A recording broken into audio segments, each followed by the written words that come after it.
दहेज का लालच। रामानंद जी एक छोटी सी कंपनी में कार्यरत थे। उनकी पत्नी सविता जी एक घरेलू महिला थी। उनका सपना था कि वो अपनी तीनों बेटियों की शादी अच्छे से कर पाएं। पर रामानंद जी ने अपनी बड़ी बेटी मानवी के लिए अभी तक जितने भी रिश्ते देखे थे, उन सब में बात नहीं बनी थी। कोई लड़के वाले मानवी के रंग की वजह से उसे मना कर जाते या फिर दहेज की वजह से बात नहीं बन पाती, क्योंकि रामानंद जी एक मध्यम वर्गीय परिवार से थे। आज के समय एक लड़की की शादी करने में बहुत मुश्किलें आती हैं और सबसे बड़ी मुश्किल होती है लड़के वालों की मांग पूरी करना, मतलब दहेज देना।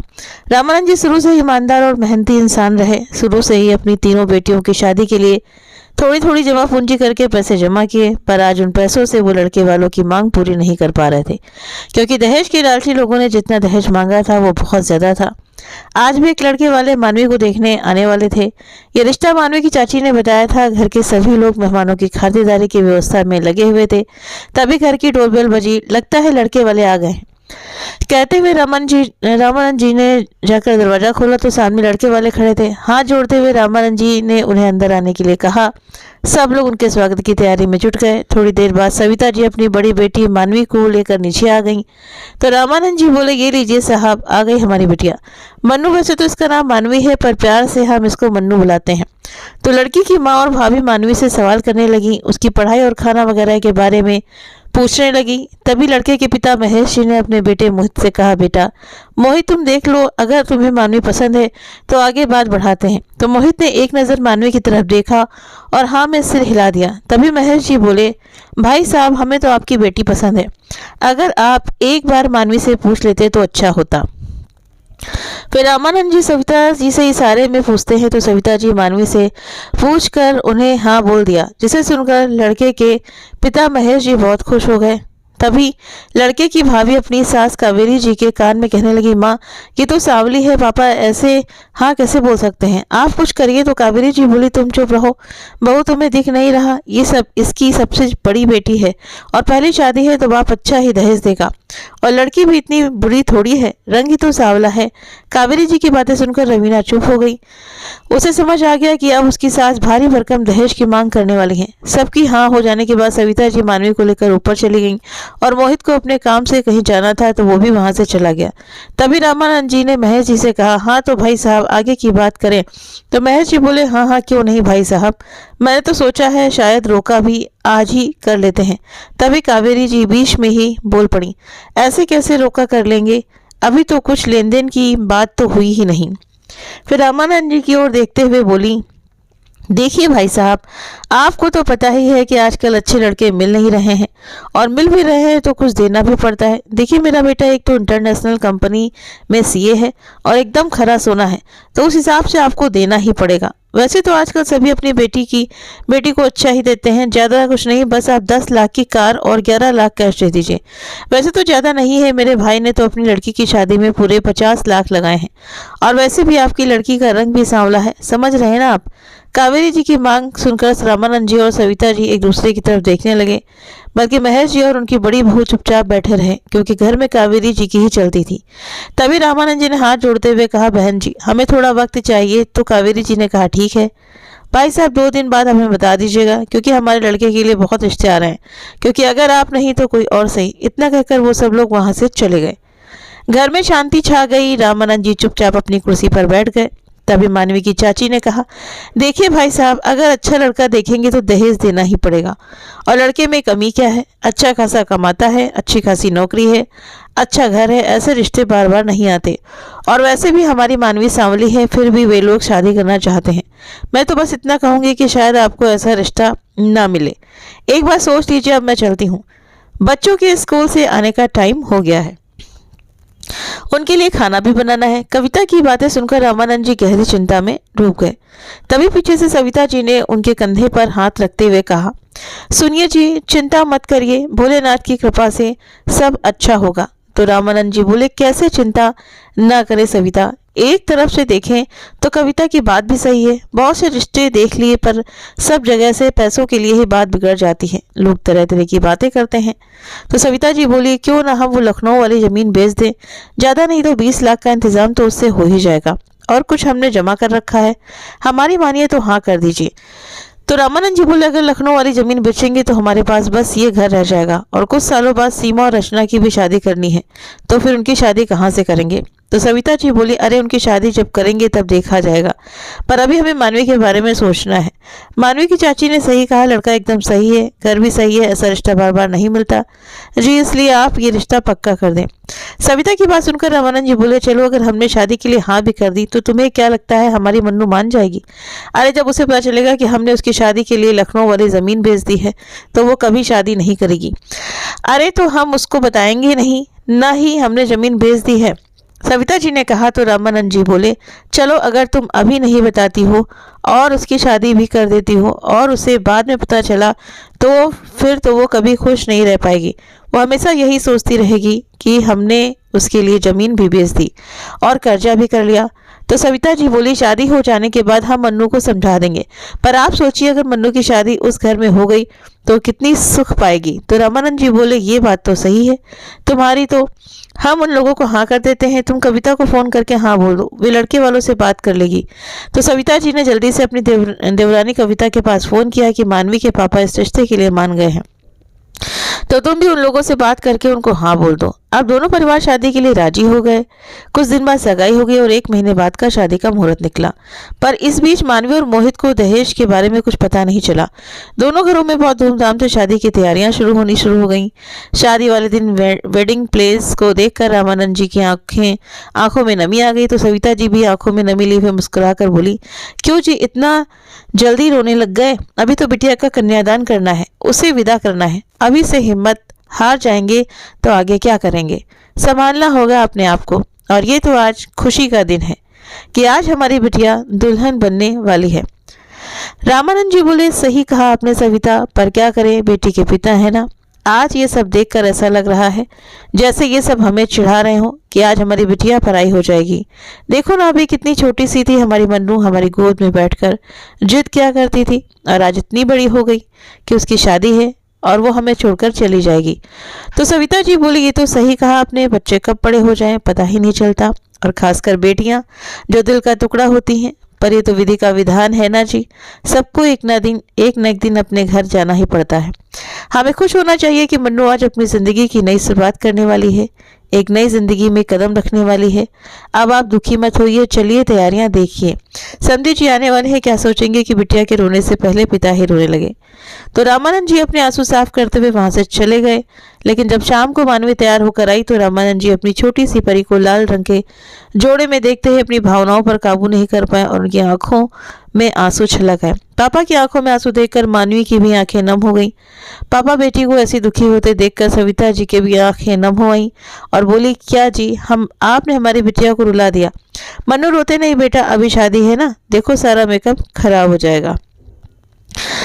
चलो चुप हो जाओ, और एक आप भी ना, अब चुप हो जाइए। रामानंद जी अपने आप को रोक नहीं पाए और वहां से बाहर चले गए, क्योंकि बारात आने का भी समय हो गया था।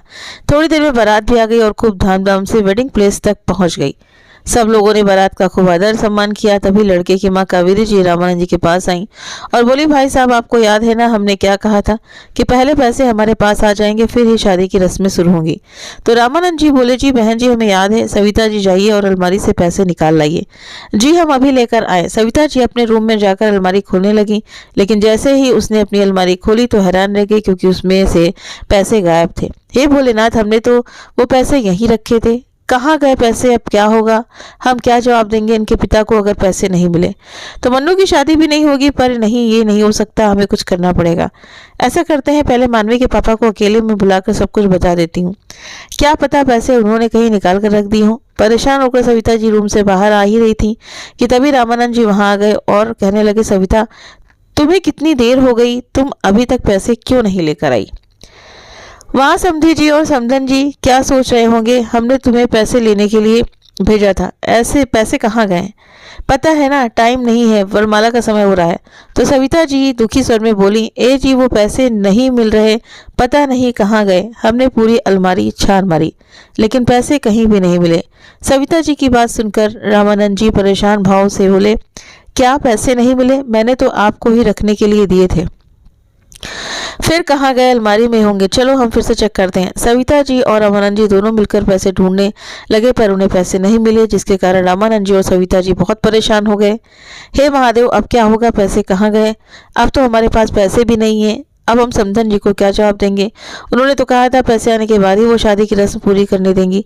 अगर पैसे नहीं मिले तो मतलब हमारी बेटी की शादी नहीं। नहीं, ये नहीं हो सकता, हमें समधन जी से बात करनी पड़ेगी। थोड़ी देर बाद रामानंद जी और सविता जी लड़के की माँ कावेरी जी के पास गए और उन्हें पूरी सच्चाई बताते हुए कहा, समधन जी, आप ये शादी हो जाने दीजिए, हमारे हाथ जोड़कर विनती है, हम आपके पैसे बाद में दे देंगे। तो कावेरी जी बोली, वाह क्या बात है समधी जी, क्या बहाना बनाया है ना आपने। हमने पहले ही साफ शब्दों में कह दिया था कि हमें पैसे शादी से पहले चाहिए, ये सब आपके बहाने हैं। हमें सब पता है, आपने पैसों का इंतजाम किया ही नहीं। असली बात तो यह है कि आप झूठ बोल रहे हैं, हमें नहीं करनी झूठे लोगों के साथ शादी। तो रामानंद जी हाथ जोड़ते हुए बोले, नहीं नहीं समधन जी, आप हमारे साथ ऐसा मत करिए, हमारा नहीं तो हमारी बेटी का सोचिए, उसका क्या होगा। हम कहीं से भी आपके पैसों का इंतज़ाम कर देंगे और हम झूठ नहीं कह रहे हैं। हमने आपके पैसों का इंतज़ाम किया था पर पता नहीं पैसे कहाँ गए। इसके लिए हमने अपनी लखनऊ वाली ज़मीन भी बेच दी और कुछ पैसे उधार भी दिए थे, पर पता नहीं वो कहाँ गए। अगर हमारी बेटी आज बिन ब्याही मंडप पर रह गई तो वो जीते जी मर जाएगी। समधन जी सविता जी भी हाथ जोड़ते हुए, हाँ समधन जी, ये ठीक कह रहे हैं, कृपया आप ऐसा मत करिए, हम कुछ भी करके आपके पैसों का इंतजाम कर देंगे, पर आप हमारी बिटिया के साथ ऐसा मत करिए। तभी कावेरी जी गुस्से में बोले, इंतजाम कर देंगे का क्या मतलब हुआ, हमने ये बात पहले ही कह दी थी कि हमें पैसे शादी वाले दिन ही चाहिए। अगर आपको अपनी बेटी की इतनी फिक्र होती तो पैसों का इंतजाम करके रखते ना, कि ये बहाने बना रहे होते। आपने पास रखी अपनी बेटी को, चलिए जी हम चलते हैं। कावेरी जी ने अपने पति महेश जी की तरफ देखते हुए कहा। तो रामानंद जी ने आंखों में पानी लिए अपने सिर की पगड़ी उतारी और महेश जी के पैरों में रखते हुए बोले, समधी जी आप ऐसा मत कीजिए, प्लीज आप ही समझाइए समधन जी को।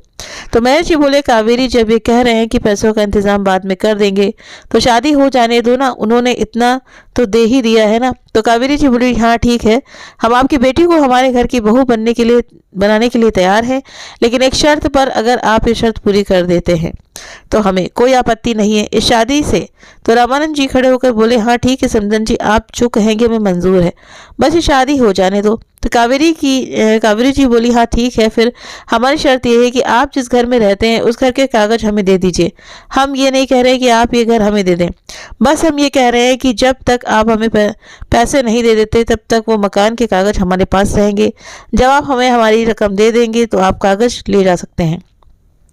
कावेरी जी की बात सुनकर सविता जी और रामानंद जी की आंखों में आंसू आ गए, पर उनके पास और कोई चारा भी नहीं था, क्योंकि उनकी बिटिया दुल्हन बनकर कमरे में बैठी थी और बारात बाहर खड़ी थी। इसलिए रामानंद जी बोले, हाँ ठीक है समधन जी, हम आपको अपने मकान के कागज दे देंगे। तो सविता जी अपने देवर के साथ जाकर घर से कागज लेकर आ गई और लाकर कावेरी जी के हाथ में थमा दिए। तो कावेरी जी खुश होते हुए बोली, अब चलिए देर मत कीजिए, वरमाला का समय हो गया है। उधर मानवी की छोटी बहन रचना ने ये सारी बातें सुन ली थी और उसने जाकर अपनी बहन मानवी को बता दी, जिसे सुनते ही मानवी कमरे में घुसकर जोर जोर से रोने लगी और जोर जोर से चिल्लाने लगी, क्यों पापा, क्यों आपने हमसे इतना बड़ा सच छुपाया, इतना कुछ अकेले ही सहते रहे, आपने क्या सोचा ये शादी करके हम खुश हो जाएंगे। नहीं पापा, बिल्कुल नहीं। तभी उसकी छोटी बहन रचना बोली, लेकिन दीदी बाहर मम्मी लोग सब आपका इंतजार कर रहे हैं, अब हम क्या करेंगे। तो मानवी ने खड़ी होकर अपने आंसू पोंछे और बोली, मुझे नहीं करनी है शादी, जिस शादी की वजह से हमारे पापा ने अपना सब कुछ दांव पर लगा दिया, नहीं करनी हमें ऐसी शादी। दोनों बहनें ये बातें कर ही रही थी कि तभी दरवाजे के खटखटाने की आवाज आई। तो मानवी और रचना ने जल्दी से अपने आंसू पोंछे और दरवाजा खोला तो सामने सविता जी थी। अरे बिटिया चलो जल्दी, मोहित वहाँ स्टेज पर आपका इंतजार कर रहा है। तो सविता ने अपनी माँ को कुछ कहना ठीक नहीं समझा, वो चुपचाप स्टेज पर आ गई और वरमाला की रस्म शुरू हो गई। पहले मोहित ने मानवी को माला पहना दी, लेकिन मानवी चुपचाप खड़ी रही, वो अपने ही ख्यालों में खोई हुई थी।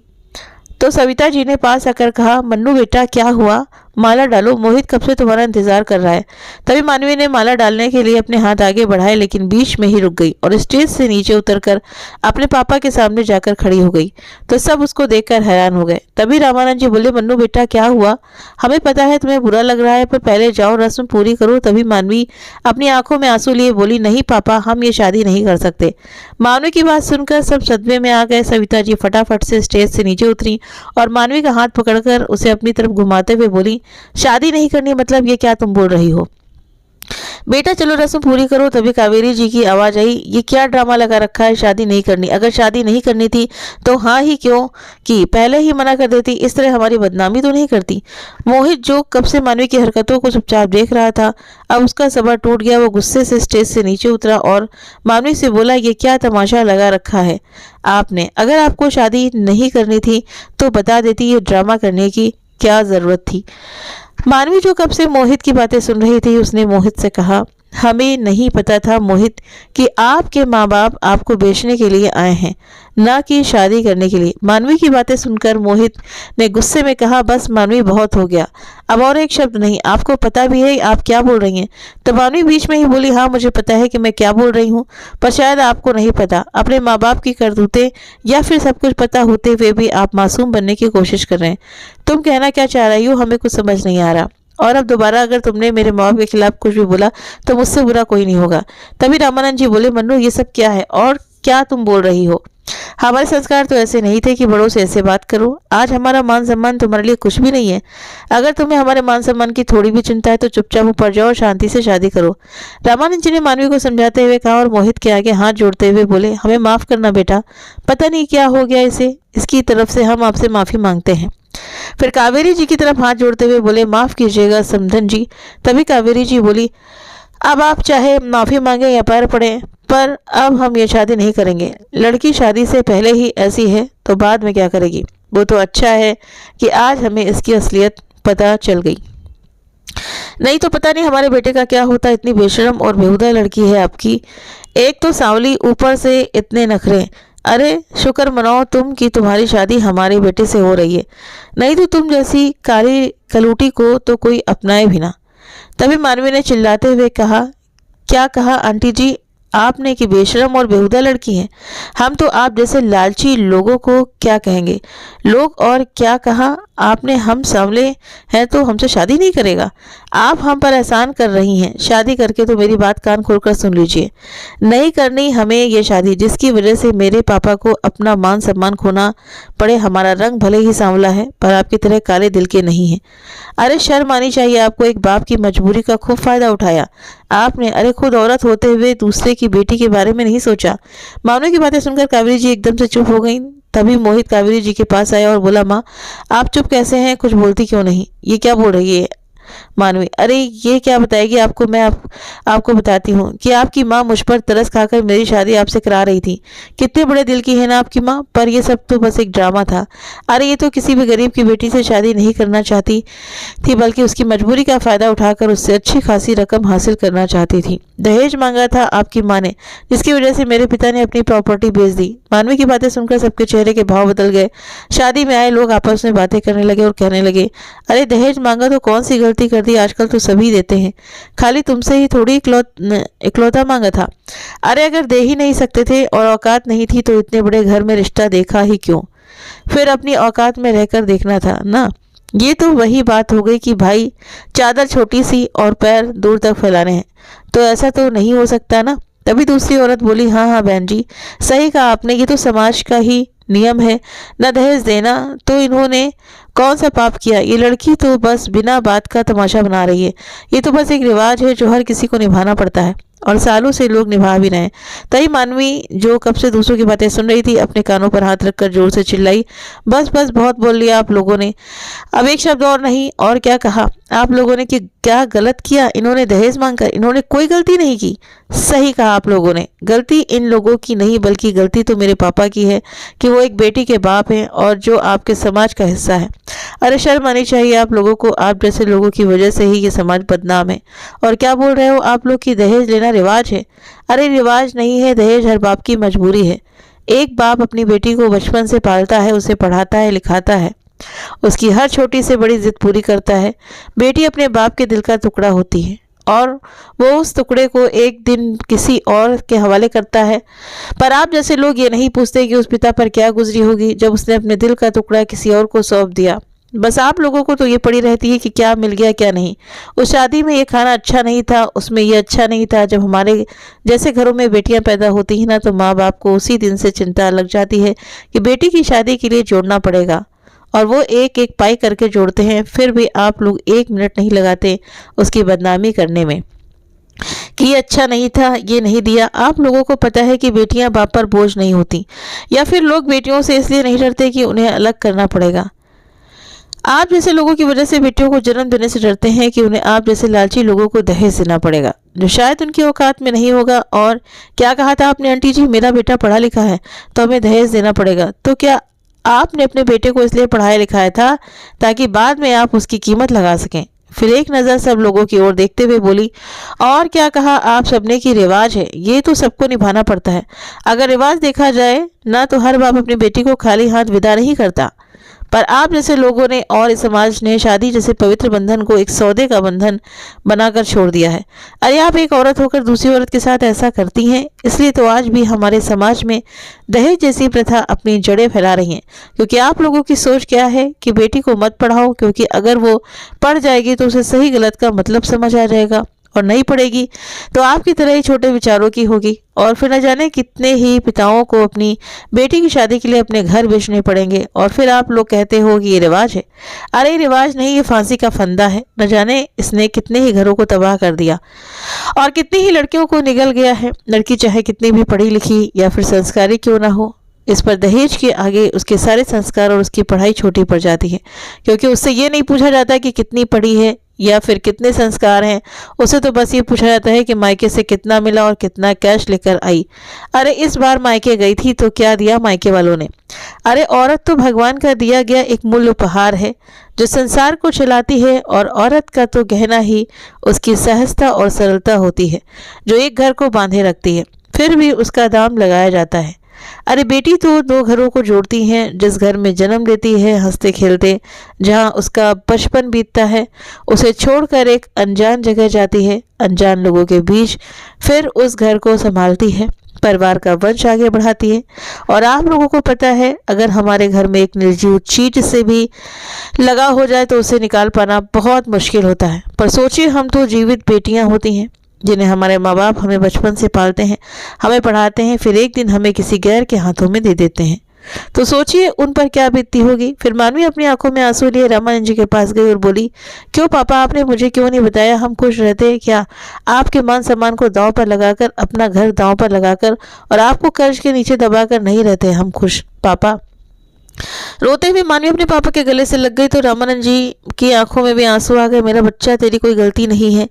गलती तो मेरी है कि मैंने तुम्हारे लिए इतना भी नहीं कर पाया कि तुम्हारी एक अच्छे घर में शादी करा पाऊँ। मैं एक अच्छा पिता नहीं बन पाया बेटा। तभी मानवी ने एकदम से अपने पिता से अलग होकर बोली, पापा आपको अपना सिर झुकाने की कोई ज़रूरत नहीं है, क्योंकि आपने कोई ऐसा काम नहीं किया कि आपको अपना सिर झुकाना पड़े। और क्या कहा आपने? आप गलत हैं। अरे आप गलत नहीं, आप तो हमारे लिए हमारे हीरो हैं। अरे आपने तो हमारी हर छोटी से बड़ी खुशी का ध्यान रखा, हमें पढ़ाया लिखाया, आप गलत हो ही नहीं सकते। अरे आपका रुतबा तो भगवान से भी बढ़कर है हमारे लिए। किसी और ने देखा हो या ना देखा हो पापा, पर हमने देखा है आपको दिन रात मेहनत करते हुए। हर त्योहार पर आप हमारे लिए कपड़े लेकर आते, पर खुद पुराने कपड़ों को पहन लेते, और हम पूछते तो हमसे कहते कि बेटा मेरे पास कपड़े हैं, अभी अगली बार ले लूँगा। अगर हमारा कुछ खाने का मन हो तो एक बार कहने पर लाकर रख देते थे, और अपना मन मार के हमारी शादी के लिए दहेज इकट्ठा करते थे। आपको पता है पापा, एक बेटी का बाप न एक राजा होता है। हर किसी की औकात नहीं होती बेटियों को पालने की, और भगवान भी बेटियां उस घर में देता है जो उनका पालन पोषण कर सके। आप हमारे लिए इस दुनिया के सबसे अमीर इंसान हो, और गलती आपकी नहीं समाज की है। माफ़ी चाहती हूँ पापा कि आज इतना बोल गई मैं, पर आज मैं आपकी बेइज्जती होते नहीं देख पाई। उस इंसान की बेइज्जती होते जिसने ना कभी अच्छा खाया हो, ना कभी अच्छा पहना हो, बस हमारी शादी के लिए दिन रात मेहनत करी, और आज उस इंसान की इज्जत को अपने पैरों पर लाने में टाइम नहीं लगा। मानवी की बातें सुनकर सबकी आंखों में आंसू आ गए। सविता जी की आंखों में आंसू रुकने का नाम नहीं ले रहे थे, क्योंकि उन्हें कभी पता ही नहीं चला कि कब उनकी मासूम सी बेटी इतनी समझदार हो गई। उधर कावेरी जी भी शर्म से झुक गई। मोहित जो कब से मानवी की बातें सुन रहा था, उसकी आंखें भी नम हो गईं। वो अपनी माँ कावेरी जी के पास गया और बोला, क्यों माँ, शर्म आनी चाहिए आपको। एक औरत होते हुए दूसरी औरत का दुख नहीं समझी। अरे आज तक हम आपकी हर बात मानते आए, कभी आपकी बात का विरोध नहीं किया। पता है क्यों? क्योंकि हमें लगता था कि हमारी माँ हर वक्त सही है। अरे माँ, आप कम से कम उस बाप की मजबूरी तो समझती जिसने अपनी बेटी के लिए अपना सब कुछ बेच दिया। क्या आपने इस दिन के लिए हमें पढ़ाया लिखाया था कि आप किसी बेटी के जरिए जो आपने हमारी पढ़ाई लिखाई में लगाया है उसे वसूल कर सकें। अरे हमें खुद अपने आप पर शर्म आ रही है आपको माँ कहते हुए। तभी कावेरी जी अपनी गर्दन ऊंची करके मोहित से बोली, बेटा मुझे माफ़ कर दे। आज मुझे खुद पछतावा हो रहा है कि मैं सही गलत की पहचान नहीं कर पाई। ये सोच ही नहीं पाई कि वो किसी की बेटी है, उस पर क्या बीत रही होगी। माफ़ कर दे बेटा मुझे। तो मोहित बोला, हम कौन होते हैं माँ आपको माफ़ करने वाले। अरे जिनके साथ आपने इतना सब कुछ किया उनसे माफ़ी मांगिए माँ, शायद आपने कुछ पाप कम आपके पाप कुछ कम हो जाएं। अगर हमें ज़रा भी अंदाज़ा होता है ना कि आप हमारी शादी के नाम पर क्या कर रही हैं तो हम शादी के लिए कभी हाँ नहीं करते। कहते हुए मोहित रामानंद जी और मानवी के पास गया और हाथ जोड़ते हुए बोला, माफ़ कीजिएगा अंकल जी, हमें नहीं पता था कि हमारी माँ ने आपके साथ ये सब किया। अब तो हम कुछ नहीं कर सकते, बस आपसे माफ़ी मांग सकते हैं। प्लीज़ हमें माफ़ कर दीजिए। हम अपनी माँ की तरफ से बहुत शर्मिंदा हैं, पर हमारा यकीन मानिए हमें सच में कुछ पता नहीं था इन सब के बारे में। तो रामानंद जी मोहित के हाथों को नीचे करते हुए बोले, नहीं बेटा तुम्हारी कोई गलती नहीं थी, तुम्हें ये सब करने की ज़रूरत नहीं है। तभी मोहित बोला, अगर आपने हमें माफ़ किया तो फिर हम मानवी से शादी करना चाहते हैं, वो भी बिना किसी दहेज, बिना किसी गिले शिकवे के। सब लोग मोहित की बातें सुनकर हैरानी से उसको देखने लगे। तभी मोहित बोला, हमें पता है कि आप सबके मन में क्या चल रहा है, यही ना कि इतना सब कुछ हो जाने के बाद भी हम शादी करना चाहते हैं। पर हम आपको सच बताएं तो हमें एक ऐसे ही हमसफर की चाह थी जो सही को सही और गलत को गलत कह सके, जो हमारे कदम से कदम मिलाकर चल सके। और आज मानवी ने गलत के खिलाफ खड़े होकर दिखा दिया कि लड़कियां कमज़ोर नहीं होती, उन्हें कमज़ोर ये समाज बनाता है, क्योंकि औरत कभी कमज़ोर थी ही नहीं। सीता माता को ही देखिए, अपने आत्मसम्मान के लिए धरती में समा गई। लक्ष्मीबाई जो अपनी राज्य की गरिमा के लिए अंग्रेजों तक से भिड़ गई।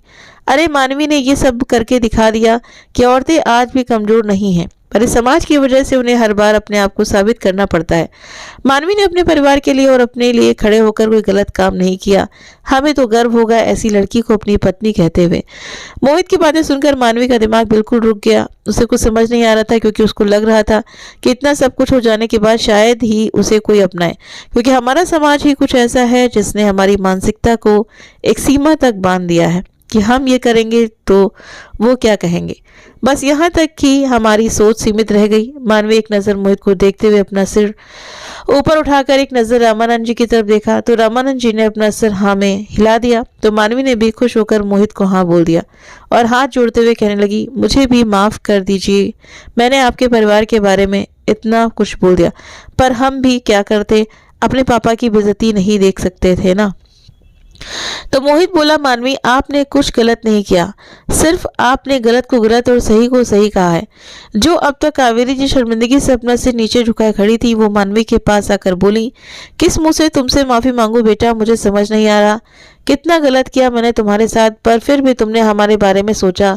शर्म आती है हमें अपने आप पर, अपनी सोच पर। हम तुम्हारी माफ़ी के काबिल नहीं है बेटा। कहते हुए कावेरी जी रोने लगी। तो मानवी ने कहा, नहीं माँ जी, आप हमसे माफ़ी मत मांगिए, बड़ी हैं आप हमसे। अगर बच्चों से गलती होती है तो बड़े उन्हें माफ़ करते हैं, ना कि फिर हम बच्चों का भी फ़र्ज़ बनता है कि अगर हमारे बड़ों से गलती हो जाए तो उन्हें समझाने का।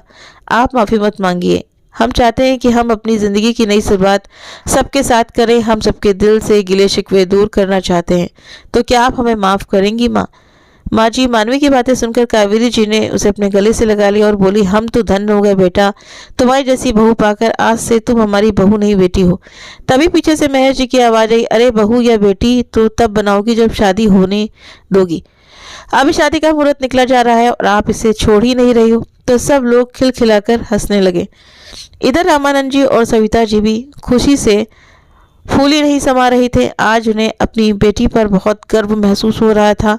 उन्होंने खुशी खुशी अपनी बेटी की शादी करके उसे विदा किया। तो अगर आपको ये कहानी पसंद आई हो तो वीडियो को लाइक, शेयर, सब्सक्राइब करना ना भूलें। आप अपने कमेंट करके भी हमें ज़रूर से ज़रूर बताएं। मिलते हैं आपसे नेक्स्ट वीडियो में नई कहानी के साथ में। Thank you.